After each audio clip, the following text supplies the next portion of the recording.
Nah, saudara, kita akan melihat satu sidang dalam Kisah Rasul, saudara, yaitu sidang Antiokhia yang memulai penginjilannya kepada orang-orang non-Yahudi.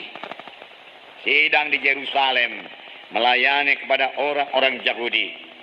Dan menurut adat istiadat orang Yahudi, maka orang Yahudi ini, saudaraku, sangat dilarang bergaul dengan orang non-Yahudi, apalagi masuk ke rumahnya.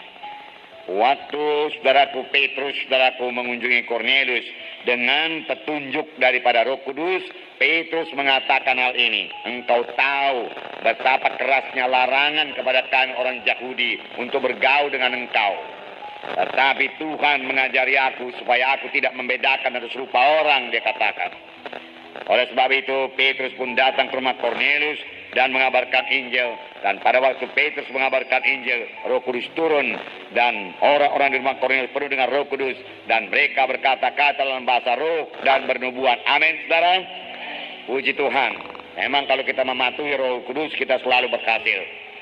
Ya, kelihatannya sidang Antiokhia ini diberkati Tuhan. Sidang Antiokhia bertumbuh dengan pesat. Sidang Antiokhia tidak kurang suatu apa.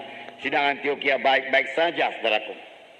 Mereka memiliki di sini dikatakan beberapa nabi dan pengajar atau guru, yaitu Barnabas dan Simeon yang disebut Niger dan Lukius orang Kirene dan Menahem yang diasuh bersama dengan Raja Herodes dan Saulus. Jadi Saulus juga guru di situ.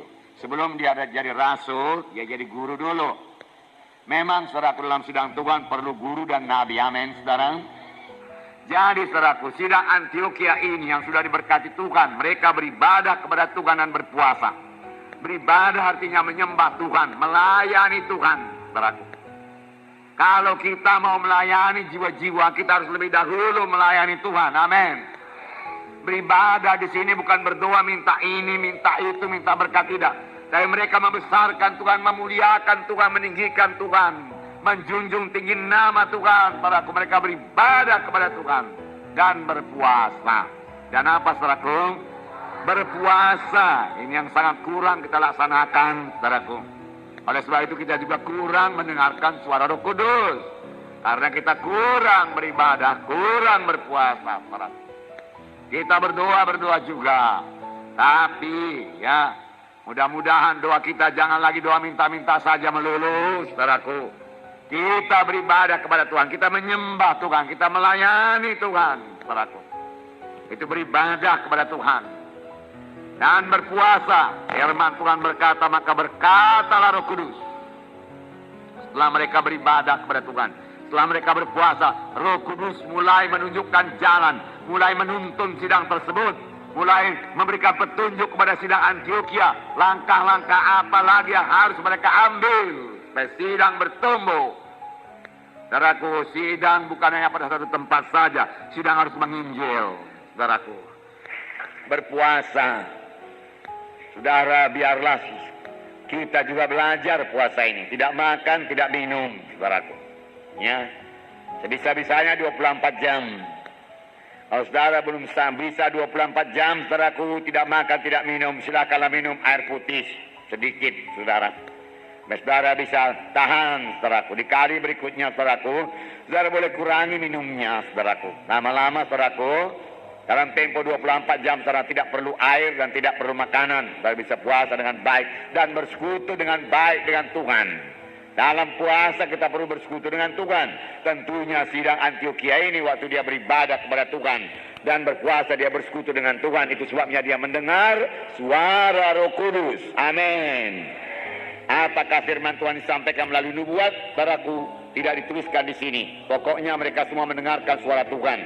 Bisa juga melalui nubuat, karena di sini dikatakan di sidang Antiokhia ini ada beberapa nabi dan guru. Jadi nabi itu bisa bernubuat. Bukan pula berarti kalau sudah bisa bernubuat sudah nabi. Tidak, saudaraku. Kadang-kadang saya bernubuat juga, saudara. Tapi saya bukan nabi, saudaraku. Semua kamu boleh bernubuat, firman Tuhan berkata. Amin. Dan biasanya dapat baptisan Roh Kudus juga dia bisa bernubuat. Tetapi bukan berarti kalau sudah bernubuat sudah nabi. Tapi kalau seorang nabi harus dapat bernubuat. Amin. Nah, saudara yang kasih dalam nama Yesus, berpuasa artinya menyangkal diri, tidak makan, tidak minum. untuk mencari kehendak Tuhan. Banyak orang tidak tahu kehendak Tuhan. Banyak orang tidak mendapat petunjuk dari Tuhan, saudaraku. Dia tidak tahu langkah apa yang akan diambil selanjutnya. Untuk itu dia perlu puasa dan beribadah kepada Tuhan dan menyembah Tuhan, membesarkan Tuhan, meninggikan Tuhan, memuji Tuhan, menyembah Tuhan. Setelah dia beribadah kepada Tuhan. Dalam berpuasa itu kita berduka cita. Mengapa kita berduka cita? Karena kita menyadari kekurangan kita sebagai hamba Tuhan. Kurang urapan, kurang kuasa, kurang pengertian, kurang hikmat. Kita berduka cita. Kita juga berduka cita karena kegagalan kita dalam pelayanan. Kebodohan yang kita perbuat. Kesalahan yang kita perbuat dalam pelayanan. Kita berduka cita dalam berpuasa itu. Firman Tuhan berkata, duka cita dunia ini membawa kepada maut, tapi duka cita yang daripada Tuhan membawa kepada hidup. Selesai, sesaat saja lamanya kita memakai duka cita, jubah duka cita. Tetapi setelah selesai puasa, saudaraku, jubah duka cita akan diganti dengan jubah sukacita, jubah pujian daripada Tuhan. Amin.